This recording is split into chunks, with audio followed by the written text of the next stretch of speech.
Hi sir. Hi అండి. Sir ఇప్పుడు ఏదైతే లాక్డౌన్ నడుస్తుందని చెప్పేసి చాలా మంది అయితే భయంతో ఆందోళన జరుగుతున్న ప్రజలైతే దాని గురించి మీరు ఏం చెప్పాలనుకుంటున్నారు? ఈ మధ్య కాలంలో చాలా మంది వదంతులు నమ్మి గ్యాస్ కొరతను సృష్టిస్తున్నారు. అలాగే మన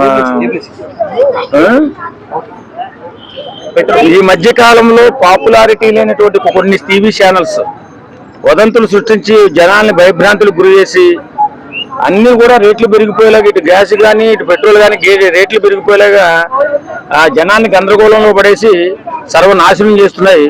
నిజంగా ఈ మధ్యకాలంలో ఆర్టీవీ అనేటటువంటిది పద్దాకా కూడా ప్రాపకాండ చేసి మనకేమో లాక్డౌన్ వస్తుంది, తొందరలో అందరూ ఇబ్బంది పడిపోతున్నారు అని చెప్పి జనాలను భయభ్రాంతికి గురి చేస్తుంది.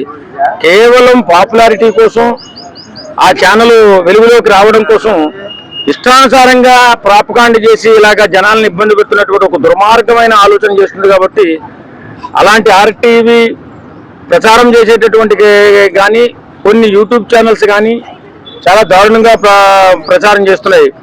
ఈ యుద్ధ సమయంలో మనకి భారతదేశానికి వచ్చినటువంటి ఎలాంటి ఇబ్బంది లేదని చెప్పి కేంద్ర ప్రభుత్వం చెప్తుంది, ఇట్లు రాష్ట్ర ప్రభుత్వాలు చెప్తున్నాయి. అందరూ కూడా ఇబ్బంది లేకుండా జాగ్రత్తగా ఉండండి అని చెప్పి చెప్తున్నప్పటికీ కూడా కొన్ని టీవీ ఛానల్స్ కావాలని చెప్పి జనాలని భయభ్రాంతులకు గురి చేసి ఇష్టానుసారంగా ప్రచారాలు చేసి ఇబ్బందులు పడేస్తున్నారు. అలాంటి టీవీ ఛానల్ మనుగడ సాగించకూడదు. వాస్తవంగా దీనిపై ప్రభుత్వం కఠినమైన చర్యలు తీసుకోవాలా.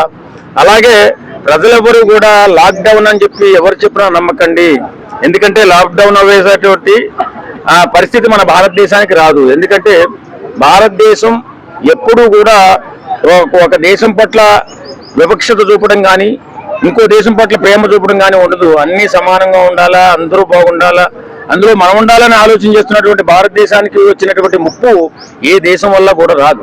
కాబట్టి ఇలాంటి వదంతులు నమ్మొద్దు. అలాగే ఈ పెట్రోల్ కొరత, డీజిల్ కొరత కూడా సృష్టించడానికి కారణం డీజిల్ అయిపోతుంది, పెట్రోల్ అయిపోతుందని కొన్ని ఈ ఆర్టీవీ లాంటి యూట్యూబ్ ఛానల్స్ కళ్ళంతు చేసేస్తున్నాయి.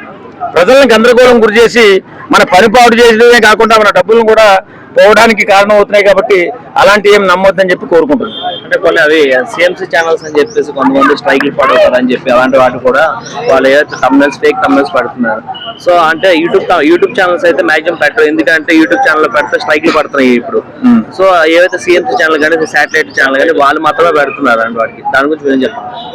ఈ మధ్యకాలంలో నేను చూసిన ఛానల్స్ ఆర్టీవీ మాత్రం చెలరేగిపోతుందండి. ఈ విషయాల్లో ప్రాపకాండ సృష్టించడంలో ఆర్టీవీ ఎందుకు చేస్తుందంటే అందులో పనిచేస్తున్నటువంటి వాళ్ళు ఏదో గందరగోళం సృష్టిస్తే టీవీ ముందుకు వస్తుంది, పెద్ద టీవీలతో పాటు అన్ని టీవీలతో ఇది కూడా పాపులారిటీ చెందుతుందనే ఆలోచనలతో స్వార్థంతో చేస్తున్న పని.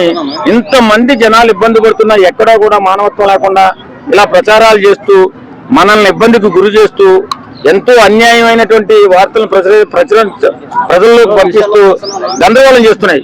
కాబట్టి ఇలాంటి వదంతులు ఎవరు నమ్మొద్దు. ఏది మన దేశానికి వచ్చిన నష్టమేమీ లేదు. అన్ని రంగాల్లో మన దేశం సుసంపన్నంగా ముందుకు వెళుతుంది. ఖచ్చితంగా మన దేశం ఎప్పుడూ కూడా యుద్ధాన్ని కోరుకోదు. కాబట్టి యుద్ధాన్ని ఆపే శక్తి కూడా మన దేశానికి ఈ రోజు వస్తుంది. ప్రధానమంత్రి గారు నరేంద్ర మోడీ గారు మధ్యవర్తిత్వం వహించే అవకాశం కూడా ఉంది. కాబట్టి మన దేశానికి వచ్చిన ఇబ్బంది ఏమీ లేదు. కాబట్టి ఇలాంటి వదంతులు నమ్మొద్దు. Thank you.